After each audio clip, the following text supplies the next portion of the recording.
Welcome to Socializing Security, where every week we have a discussion about security, compliance, and beyond. Our goal is to learn and grow by socializing each week's topic with each other, our guests, and with you.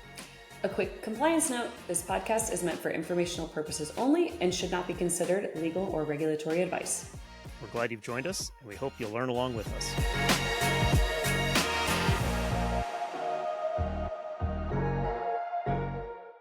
Welcome back, everybody, to another episode of Socializing Security. We appreciate having you with us and to socialize with us.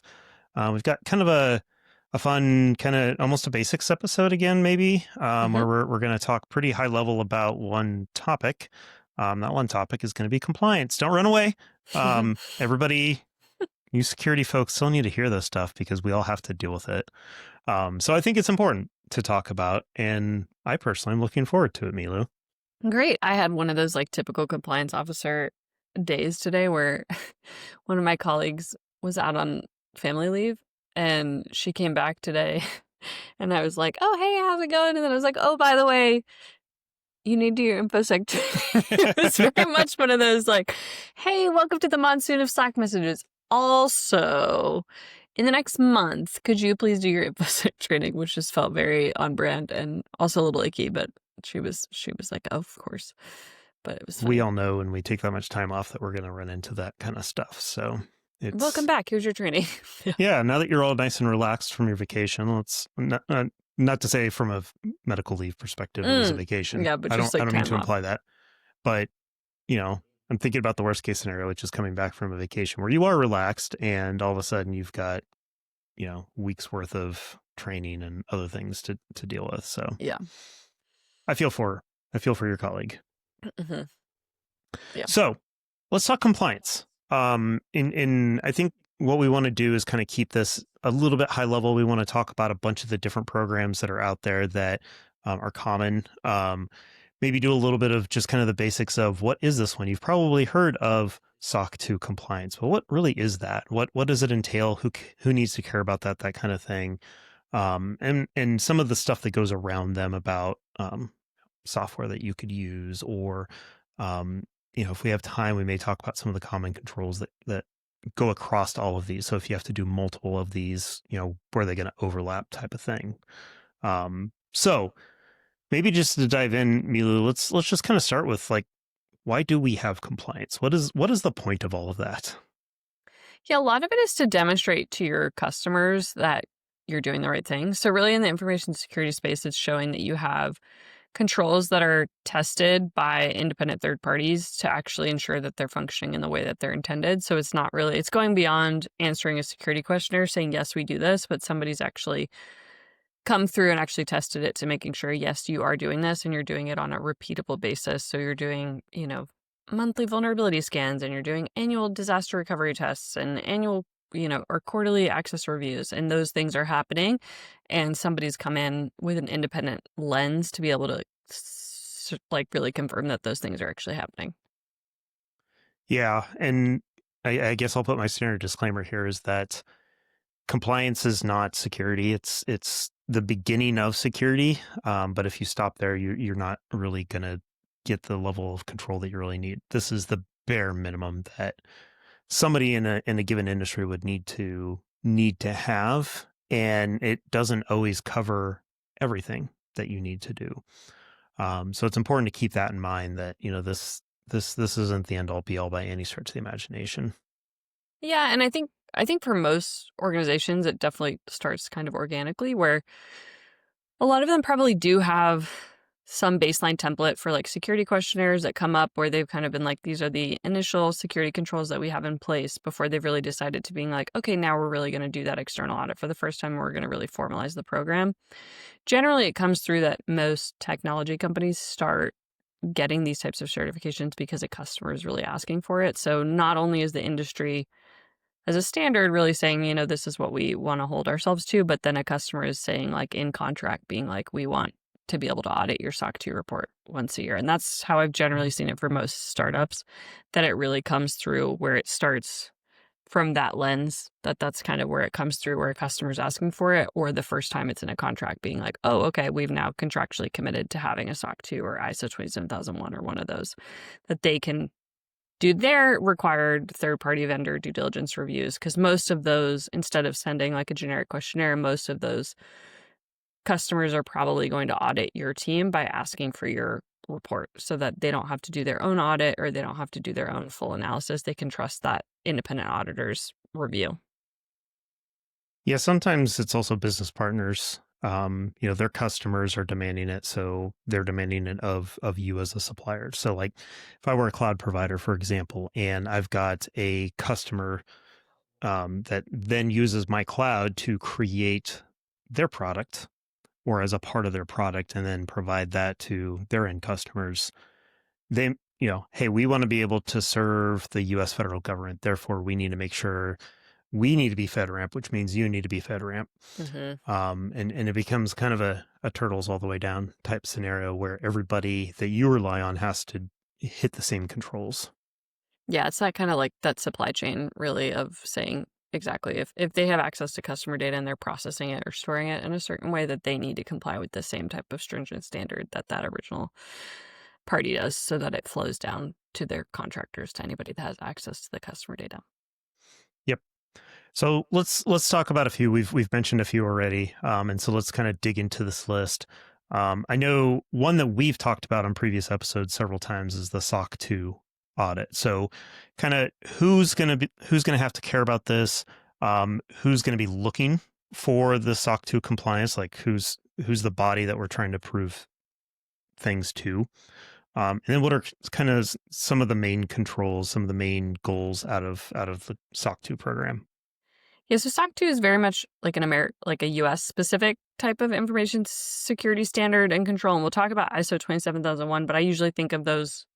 ISO 27001 is usually more of the global approach, as opposed to SOC 2 is very much like for US businesses, but it is definitely probably the one that you see the majority of technology companies, at least in the US, that they're going to go after that one first. Probably is really where their InfoSec program is going to start. What's nice about it too is you have the option to pick out of 5 trust principles which ones you want to test yourself against. So it's confidentiality, availability, security, processing integrity, and privacy.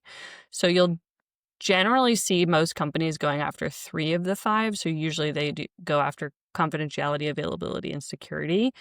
Given the regulatory push for like GDPR and CCPA compliance, a lot of companies are also going after privacy to just show those additional controls. But for the most part, you'll see those top 3 as the common ones. And from there, what's nice about it too is you can also set your reporting period. So if ISO 27001 is an annual standard versus SOC 2, the first time you do it, most companies usually pick like 3 months to be able to show that their controls are working in that time frame. And then from that, if they have it, then they go to like an annual reporting. But I will say too, there is also a SOC 1. So when you're talking about SOC reports, there's SOC 1, SOC 2, SOC 3. And we're saying SOC, not to be confused with SOX, that we'll talk about later. But, so the SOC 1 is really meant for companies that are potentially processing financial information for companies. So a lot of technology companies don't necessarily need a SOC 1, they need a SOC 2, and then the accompanying report is a SOC 3, which is basically just like it's a public facing report. So it's a condensed report of the SOC 2 report that just doesn't require an NDA, so that one can be made publicly available. So very US centric.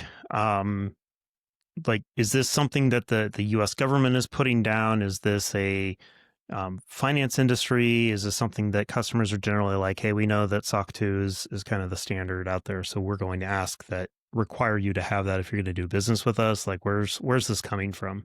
I would say for the most part, it's coming from customers. What's interesting about it is actually set up by the AICPA, so the standard, the governing body for accountants, which is interesting because it means you have the potential to get financial auditors as opposed to technical auditors. So that would definitely be something if you're picking an audit firm, to making sure that you have people that have like a security background, because otherwise they're not necessarily going to be a good tester of security controls if they have an accounting and more of a finance background. But It is a US standard from the AICPA, so it really comes from that governing body. But I would say for the most part, it's considered an industry standard, and it's very much customer driven. It's not coming from like a government or regulatory requirement.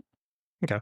So something that those of our listeners who, work for a company that use vendors in their day-to-day work within their environment, that's a potential thing that they may want to put into requirements for their vendors if they want to make sure that they abide by these controls. And this is a fairly common control, so it's not really going to narrow the field considerably, is it? No, and I would say for the most part, if you're doing that third-party vendor review and you're relying on a SOC 2 report to actually look at, is that vendor doing what they're supposed to be doing from a security perspective, then I would really make sure that you're looking at what the reporting period is. Are they using a reputable audit firm? And then what are the deviations that are noted? So a deviation is considered something that didn't potentially test well. So yeah, for the most part, SOC 2 is a very common audit program that we see for US-based companies, especially companies that are starting to build out their information security program. I would say, again, what I kind of already mentioned, the global complement where we're thinking of a broader audience would be ISO 27001. There is a lot of overlap between the two standards, that there isn't a huge deviation except for a lot of the documentation is different. ISO 27001 really has a more formalized information security management program. So it's really called an ISMS, Information Security Management System is what it's called. So there is definitely some different documentation. So it's not necessarily, you probably can't necessarily use the same policy set from your SOC 2 audit for your ISO 27001 audit. They look very similar. It's just generally there's a larger charter and the roles and responsibilities are a little bit more fleshed out in the ISMS.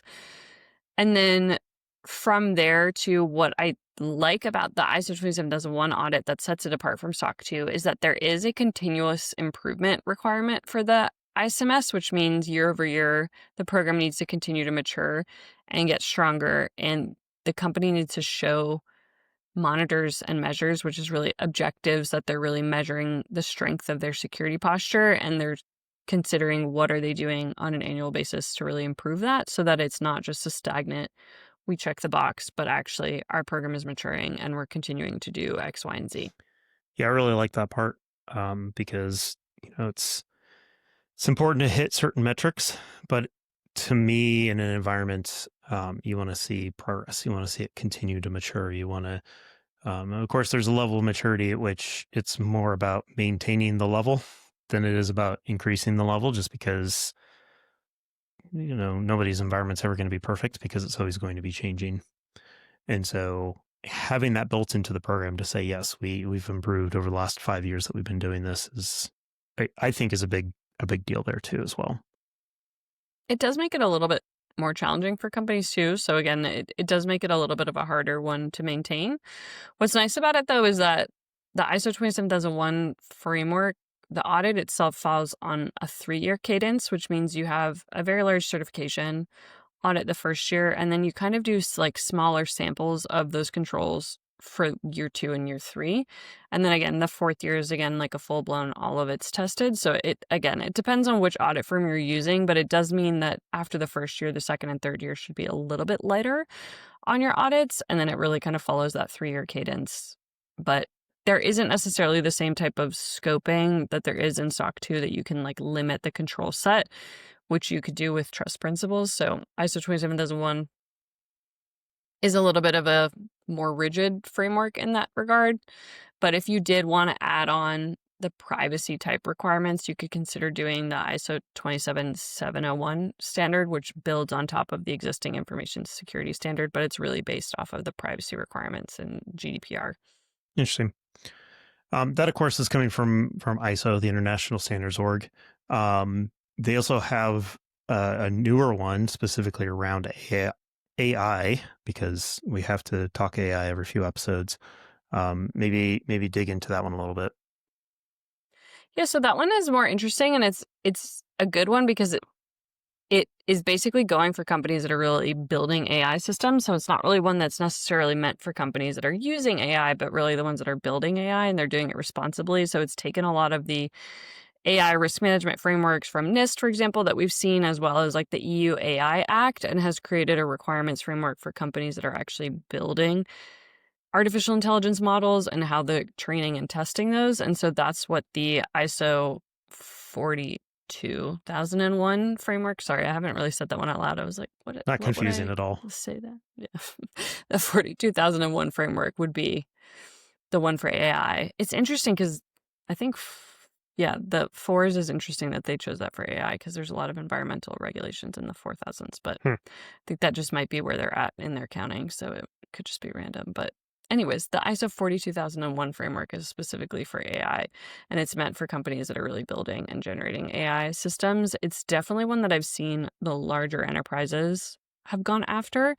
It's not one that I've seen as many smaller organizations go after, but I think we'll continue to see customers start to ask for it for the smaller companies that are building AI systems.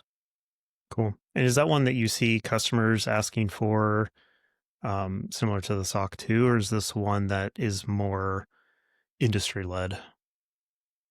I think it's industry-led specifically right now. I don't think customers necessarily know to ask for it. I will say, I mean, customers send a lot of generative AI security questionnaires at the moment. So it very much could lead to the standardization to being like, hey, we're going to go after this ISO standard instead, and we're going to get the certification so that we don't have to answer these same types of questions, because you're seeing a lot of custom AI questionnaires at the moment that customers are sending as a part of their third-party due diligence. And probably using AI to generate those questionnaires that get answered Most by likely. an AI that... Okay, so moving beyond ISO, CSA Star. I know this is one that I've known in the past, and you've known in the past, that is more targeted towards cloud providers, correct? Yeah. What's nice about CSA Star is there's different levels. So level 1 is the one that most companies go after, and it's really actually just a self-assessment questionnaire. It's nice because it's a standardized security questionnaire, and it's pretty intensive. It addresses a good amount of questions. So it's a good one for technology providers to use because it is a standard security questionnaire framework, basically. So it isn't a full-blown audit. If you go to level 2 and level 3, it is an external audit. So that's really where you actually start to see external auditors are confirming that you're saying what you're saying in the questionnaire template. But I would say it's a good one because it is a public registry. So if you submit to CSA Star, then that questionnaire template becomes publicly available. So, and I think generally it's like an annual review, but it's nice because you can actually look at the registry, which is a great resource. If you're doing third-party vendor reviews of your vendors, it's actually really great to go look at the registry to see if they're on there, to see if they actually have already answered, 300 questions potentially that you might want to leverage during your standard reviews. So I would definitely encourage you to use the registry. I think it's a really great one for companies that are starting out, also to create a benchmark of some of the controls that they might not have in place yet, so that they can kind of see where they need to go to. It's based off of mostly common frameworks, so it's a really good complement to SOC 2, ISO 27001, some of the NIST frameworks. So it's a really good baseline one, and it's useful because it is publicly available. And this is another industry-led framework, correct? Yeah. I would say it's become a little bit less popular to do the external audits with CSA Star. I think probably like 8 years ago, you saw it more common that companies were doing the external audit. There seems to be a little bit of a move away from that. What I will say is great. They're actually coming out with an AI specific one as well. So again, a custom, I guess not necessarily custom, a standardized AI questionnaire that companies can use to build out and flesh out their responses to these AI questions. So that's definitely one that I would say keep an eye out for, because that'll be a standardized questionnaire for generative AI use. Interesting. Yeah. Probably a lot of movement in that space too, to try and standardize all this AI stuff that's going on. And then is the CSA Star, is that one that you've seen customers asking for? Is it more of a, hey, this is just a, like you mentioned that registry, having that registry and being on that registry just makes it easier for those customers that know that exists and go for it? How does it usually come into play on that side?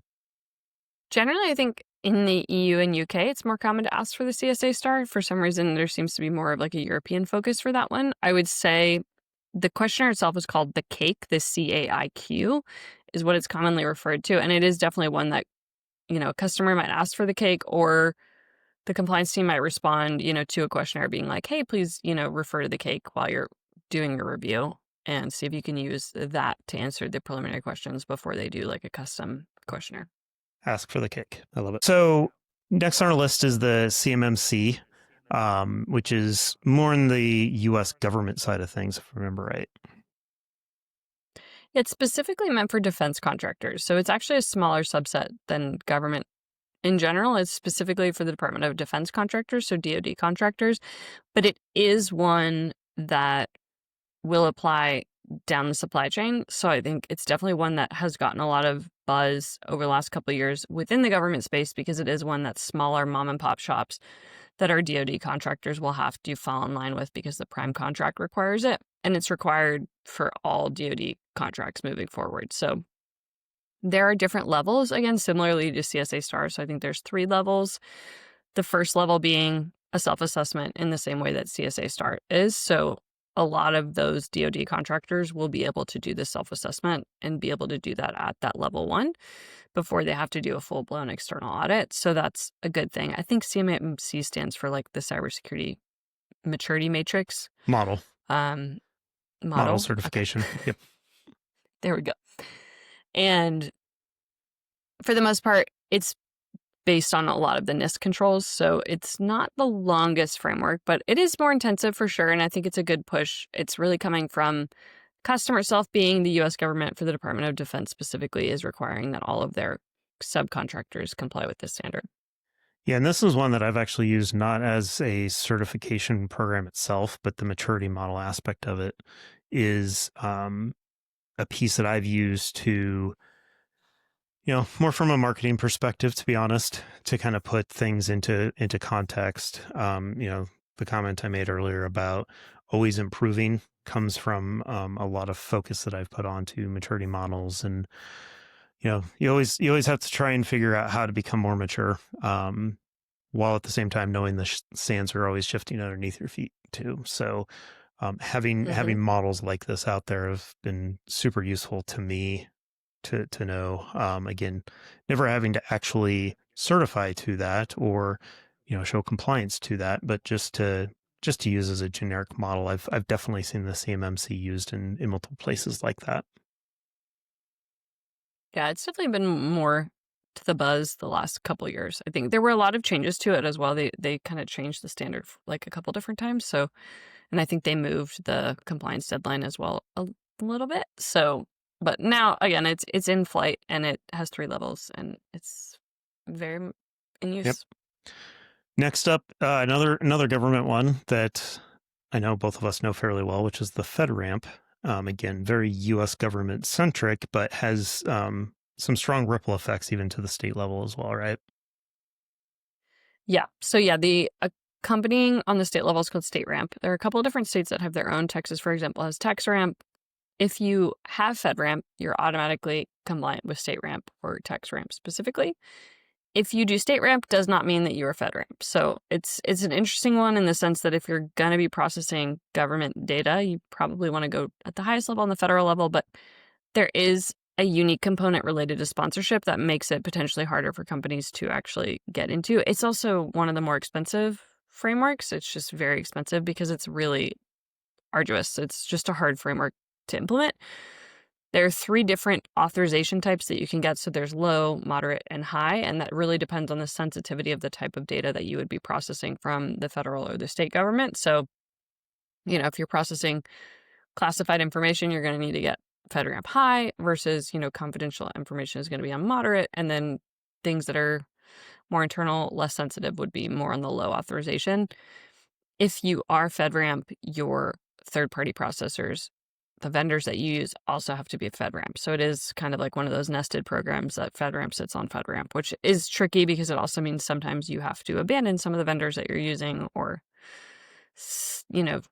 especially they have to be on the same authorization level too. So that's really tricky because sometimes you might have a vendor that's on low, but if you're going after moderate, your vendors have to have the same type of authorization.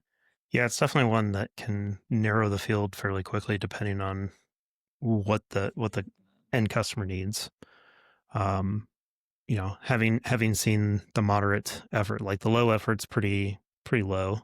Moderate is where things get really, really tough, and then the high is you gotta know that you really need to get to those super secret organizations, if you will, that if you're gonna go to that level, because it just doesn't make sense to go otherwise. But in some ways, in some government entities in the US, you are only gonna have a chance. Like, you won't even be invited to the table if you don't have it. So it's a very interesting one from that perspective.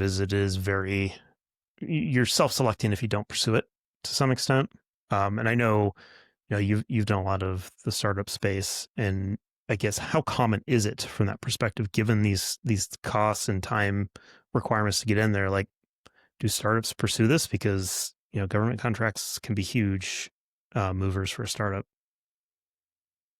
Rarely because of the cost, because generally they say like to get FedRAMP compliant and get it up and running is usually between like 600,000 to like $1 million for the first year. And then there's like ongoing costs as well. And that's not necessarily including like the internal resources to actually like implement the infrastructure in the system itself. So depends on the organization itself. I would say if you look at the marketplace itself, it's really the larger enterprises that have gone onto it. I think there's only like maybe 400 to 500 companies that are actually on the authorized list, which is a small Yeah. subset if we think about how many technology providers there are. So it is great from a marketing perspective if you're on the list because it is a short list, but it does also mean, they have actually been making changes. So I know we talked about it on another episode, but they've updated the standard to make it a little bit less challenging. And that's the FedRAMP 20X program, which right now there's a pilot. It just concluded for phase 1, which is to get a low authorization with this. I think they had around 30 companies that went through this pilot and were able to get this FedRAMP low authorization through this. Moving forward, phase 2 will be going to the moderate level, which is interesting because we don't know for sure yet, but it's seeming like you won't need a federal agency sponsor to actually participate in the program, which should open a lot of doors, because that's one of the tricky things with FedRAMP is you have to have a federal agency that will sponsor you through the program, which means that they are definitely saying, we want this product.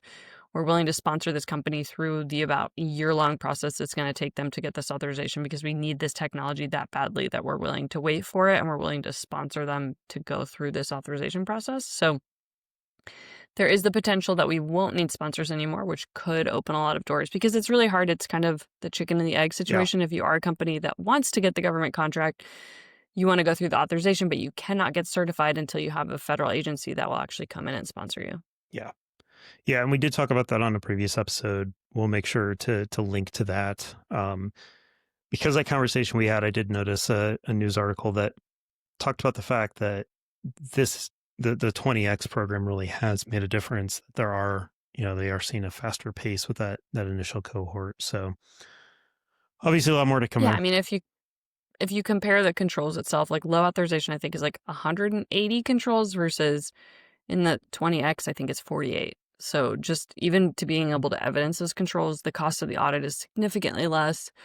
And just the burden, like the lift for the company is just significantly less. Also, the audit is shorter. The evidence requirements are less. The thing that's a little bit new, which I think is a good change, is that they really are focusing on automation of how companies are actually generating these types of audit evidence. So during the audit itself, they're really trying to see like how automated is it for these companies to be able to generate and pull these types of reports. I think they saw it's more manual than they were expecting, which is not surprising to me because compliance audits are super manual. But I think there is really a push to figuring out how could we modernize this process to make it easier for companies to be able to evidence that they're doing the right thing with automation. Yep. Next up is one that is near and dear to my heart, which is HIPAA. Having worked in the healthcare industry at the time at which that landed, it was a significant impact on my job role and was actually a way that my job changed pretty significantly because of it. And since then have been kind of either adjacent or working with healthcare teams. So HIPAA is a healthcare framework, and does get us a little bit more into the privacy side of things, right? Yeah, so there's the security rule and the privacy rule that really create the controls around HIPAA. What's unique about this one is actually a regulation that we're talking about. There isn't actually necessarily an audit framework or audit requirement for HIPAA, but there has turned into a lot of companies have basically created a HIPAA certification that usually complements SOC 2 or ISO 27001 that's testing their information security program.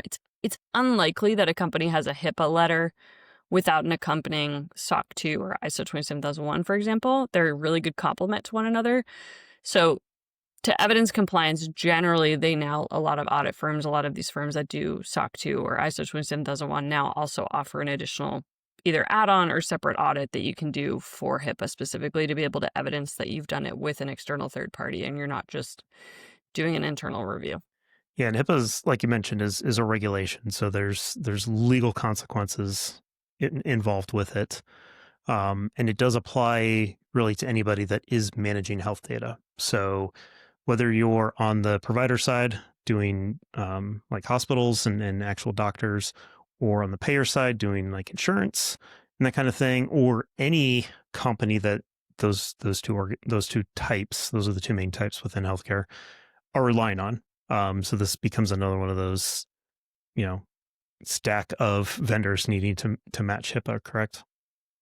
Yeah, and so the providers are called covered entities under HIPAA, and then any of those accompanying technologies or providers, such as like an insurance, is considered a business associate, so that they're still technically, they might not, they're processing medical data, PHI, in a type of way. They're not necessarily collecting the information, but they do have access to it, so they are required to secure it and protect it in compliance with HIPAA. And then the general way that you see this done is through either a HIPAA attestation, which is, again, an external audit that you're doing with an audit partner that can test against these security and privacy requirements, or you'll see companies decide to opt for HITRUST. And while HITRUST is a more all-encompassing audit program, it is generally aligned really well with the healthcare industry.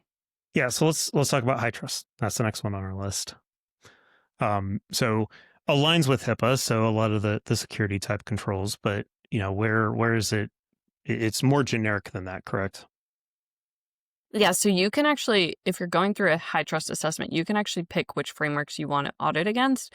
So it can be anywhere from, I only want to audit against HIPAA, or I also want to audit against SOC 2, NIST, different frameworks, and include those within the scope of it. So it's really up to the actual individual customer who's actually working with the HITRUST, alliance to get this going. But I would say it's most common that you see HITRUST really coming out of the healthcare industry. Those two seem very closely related. And HITRUST is, again, more of a non-governmental entity. I don't even want to say an industry association per se either, is it? It's a private company. Yeah. Alliance, a HITRUST alliance. They're unique in the sense that there are different levels, so you can choose to do a self-assessment in HITRUST. It's less common, so as opposed to with CSA Star, that it's most common that you're doing a self-assessment in HITRUST, it's actually usually more common that you are then still working with a third-party audit firm to confirm that you are meeting the requirements within. So the customer itself would complete the assessment within this HITRUST Alliance software platform, and then their third party is going to, your auditor is going to then verify compliance by reviewing the evidence, doing the interviews within that platform. And then from there, the HITRUST certification body will then issue a certification that says, yes, you have passed your audit and you are HITRUST certified. Cool. And so HITRUST really can apply to any organization. Is that something that I, as a customer, would ask the vendors I'm talking to, hey, are you HITRUST certified, or how does it come up on that side? Yeah, you can definitely ask for it as a customer. Again, for some reason, it seems to be very much aligned with healthcare. So a lot of technology companies are probably not going to pursue it unless they want to really target the healthcare specific market. That just seems to be, that is beyond a HIPAA attestation letter. HITRUST goes a step further. It's just a more in-depth, comprehensive approach to verifying those requirements. So it's a really good complement for healthcare specific technology providers, but you just don't see it as common as like a standard information security request. Cool. Next on our list is both very industry specific, but also very regulatory. Is the SOX compliant? This is the SOX. SOX. Yeah, the Sarbanes-Oxley Act. A lot of people have heard of this one, regardless of what industry you're in, especially if you're of a certain age, just because it was headline news when this thing happened, because it came out, if I remember right, out of the early, like the .NET bubble, early 2000s timeframe, in some of the dodgy financial stuff going on. Enron scandal. Yeah. Yes. So SOX specifically, SOX is a regulatory standard that does have an accompanying financial audit tied to it that's required for publicly traded companies. So again, it's one that you'll see is more common for large enterprises, ones that are publicly traded as opposed to smaller startups, but it is required. So it is one that's really coming out of a regulatory framework. It's one that I don't see as much in my day-to-day because I usually work with startups. So it's one that I'm actually less familiar with in the day-to-day, but it does build on a lot of the baseline information security standards. So the security requirements are very similar to like a SOC 2, ISO 27001, but there are additional financial reporting requirements that come in that are potentially aligned with something like a SOC 1, but goes beyond that, and it's specifically tied to those publicly traded companies. Yeah, because it really gets into the financial reporting and making sure that they're not cooking the books and things like that, which, of course, everything that's happened over the last 20, almost 25 years now has led to it being technology focused. Like everybody's doing this kind of stuff, not even through spreadsheets. It's far more advanced than any of that. So naturally, the cybersecurity aspect of it, I think, comes into play because everything's technology. Everything needs to be secure there. Yep. And then the last one that we have on our list, this is not a comprehensive list. There are others for sure. These are just kind of the ones you see as the most common, specifically kind of in the US market. But the last one that we wanted to highlight today was PCI DSS. And so this is a payment card industry specific standard. So this really applies if you are processing credit cards. A lot of the times, if you're using a payment processor, they will be responsible for maintaining PCI DSS. So that means you're basically saying, we are not individually going to be processing credit card information. We have outsourced this and we're going to hire a payment processor. So our company itself is actually not going to be able to see credit card data. We're just going to use like a Square, a tool like PayPal or Square that's going to be managing it itself. So your company won't actually see the customer credit card details. It's different, right? If you actually have chosen not to do that, you want to process the credit card information yourself, then you would be required to be PCI DSS assess. And again, this is a similar one where there's a self-assessment and then there's a certified external audit component to it. So you can decide the level. A lot of companies that do have that outsource provider still decide to do the self-assessment that basically says, you know, we have this certification, but we're using PayPal, for example, to do our payment processing. Yeah, and this is one of those that I assume customers aren't really going around saying, okay, you must have PCI DSS as a requirement on a vendor request form. Is it? This is I guess, is this even a regulation? Like, is this a governmental thing or is this a extra governmental? It is regulatory in the sense that it comes out of the financial industry specifically. I'm not specifically sure if it's coming from FINRA or which one. I think it's coming from the payment credit card industry, so from PCI specifically. But this is required if you want to process credit card details specifically. So if you want to actually process credit card information, you need to comply with this framework. Yeah, and it looks like there are kind of subdivisions depending on which credit cards you're going to be processing.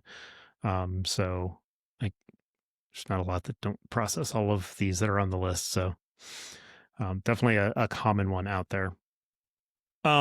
So that's kind of the list. Like Milu said, this is not comprehensive. This is a bit of the big ones, particularly in the US. And obviously, there's a lot of others out there that we didn't cover or that we didn't feel were really quite the compliance type that kind of fit this model of having to prove cybersecurity type stuff. GDPR is probably a big one. A lot of people notice isn't on this list because it is less focused on the cybersecurity side of things. Not because it was a European standard. We both love. Well, more it's a standard, so there isn't necessarily an independent audit tied to it. There are definitely organizations that do GDPR compliance audits, but it's not necessarily something that you'll see from a customer request per se.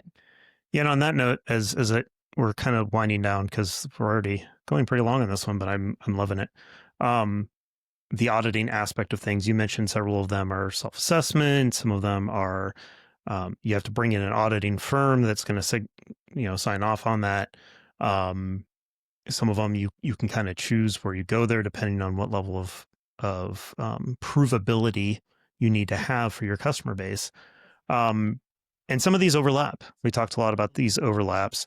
So I'm curious when dealing with audit firms and, hey, we're going to have to hit HIPAA and we're going to have to hit SOX and maybe we're going to have to hit HITRUST and probably either SOC 2 or ISO 27001. Like, do you go and find an audit firm that will do all of those kind of all at once because of the overlaps, or do you kind of have to go attack each of them individually?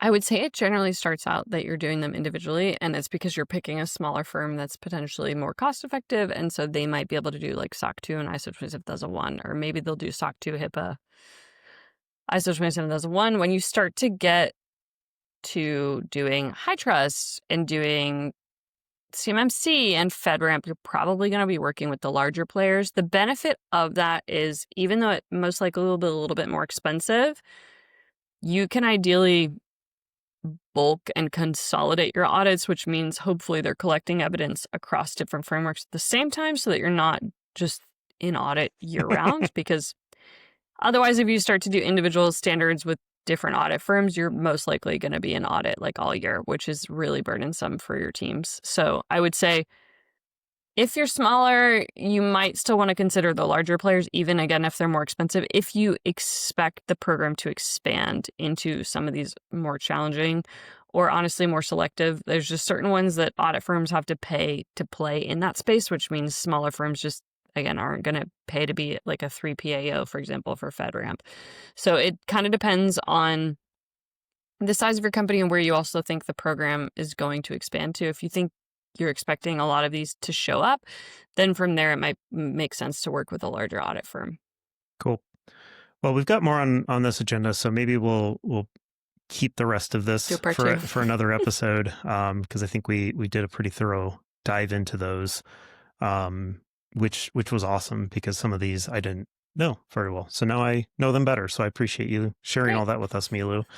If anybody has any questions on these or wants us to do a deeper dive episode on one of these, like we did the FedRAMP one, because there was some very specific, significant change to it news, we could definitely dig into that. So let us know if any of these that you want to see a little bit deeper, or want to know better how we go about these types of things. We'd love to hear your feedback on that.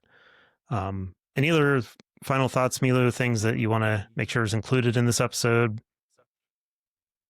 No, I mean, I think for the most part, I think if you are responsible for managing any of these programs or like working through implementing these controls or in the audits, I would just say like great work, because this stuff is not easy.